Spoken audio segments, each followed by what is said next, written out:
कौन से देश ने संयुक्त राष्ट्र सुरक्षा परिषद के अस्थायी सदस्य के रूप में 2 साल के कार्यकाल के लिए जिम्मेदारियां संभालना शुरू कर दिया? तो यह संभाला डेनमार्क, ग्रीस, पाकिस्तान, पनामा और सोमालिया। CROPS-1 मिशन के अंतर्गत अंतरिक्ष में काले चने के बीज को सफलतापूर्वक किस अंतरिक्ष संस्थान ने अंकुरित किया? तो यह किया इसरो ने।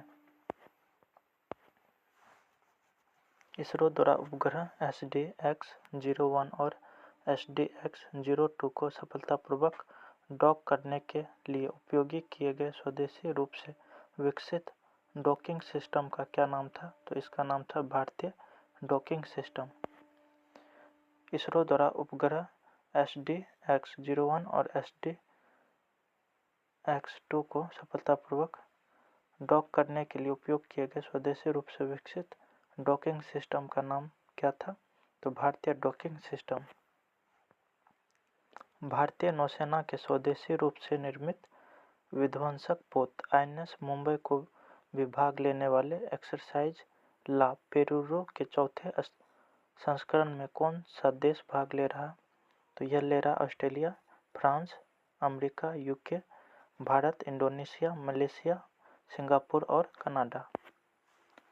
प्लास्टिक मुक्त कार्यक्रम को बढ़ावा देने के लिए वन प्लेट वन बैग अभियान कहाँ आरंभ हुआ? तो यह हुआ प्रयागराज में। वैश्विक AI नवाचार शासन पर ध्यान केंद्रित करते हुए फ्रांसीसी राष्ट्रपति एमुअल मैक्रोन द्वारा आयोजित AI एक्शन शिखर सम्मेलन में PM मोदी कहाँ भाग लेंगे? तो यह लेंगे फ्रांस में, फ्रांस के शहर पेरिस में। संयुक्त अरब अमीरात के राष्ट्रपति शेख मोहम्मद बिन जायद अल नाहयान द्वारा घोषित 2025 के समुदाय वर्ष पहल का नारा क्या है? तो यह हाथ से हाथ मिलाकर। जनवरी 2025 में भारतीय सेना की टोही क्षमताओं को बढ़ावा देने के लिए रक्षा मंत्री राजनाथ सिंह द्वारा लॉन्च की गई उन्नत युद्ध क्षेत्र निगरानी प्रणाली का क्या नाम है? तो इसका नाम है संजय। सोमाली समुद्री डाकुओं से अपहृत जहाज रुएन को बचाने में अपनी भूमिका के लिए भारतीय सेना पदक से किसे सम्मानित किया गया था? जहां उन्होंने अरब सागर में समुद्री कमांडो के सटीक हवाई ड्रॉप को सुनिश्चित करने के लिए 10 घंटे तक के उच्च जोखिम वाले मिशन C-17 विमान का संचालन किया था। तो यह क्या था? विंग कमांडर अक्षय सक्सेना के द्वारा। नीति आयोग द्वारा शुरू किए गए राजकोषीय व्यवस्था सूचकांक FHI 2025 रैंकिंग में किस स्थान ने शीर्ष स्थान प्राप्त किया? तो यह क्या? ओडिशा। भारत किस अंतर्राष्ट्रीय कार्यक्रम में पर्यवेक्षक राज्य बना जो खुफिया निगरानी और टोही पर केंद्रित है? तो यह है यूरोड्रोन।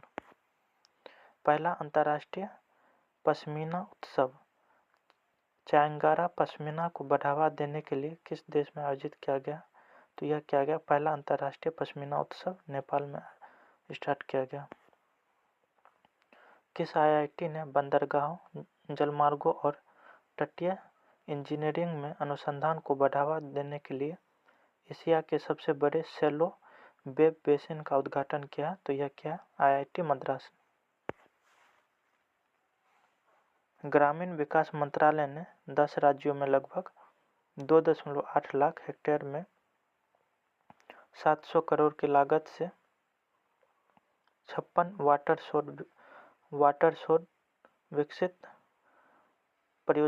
वाटरशेड विकास परियोजनाओं को किस योजना के तहत मंजूरी दी है? तो यह दिया PMKSY WDC 2.0 के तहत।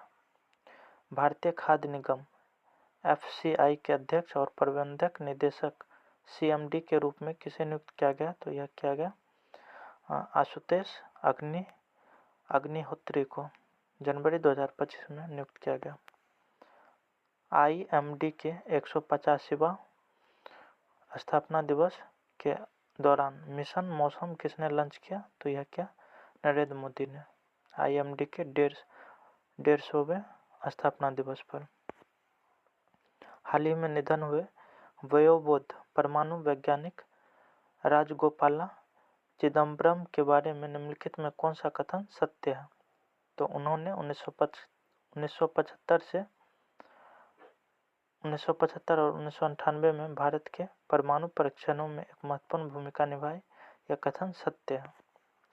पीयूष गोयल ने किस मंच पर Bharat clean tech manufacturing platform launch किया, जिसका उद्देश्य भारत पवन ऊर्जा, हाइड्रोजन और बैटरी क्षेत्रों को बढ़ावा देना और भारत को स्वच्छ ऊर्जा विनिर्माण में वैश्विक नेता के रूप में स्थापित करना है? तो यह करना भारत क्लाइमेट फोरम 2025 के तहत।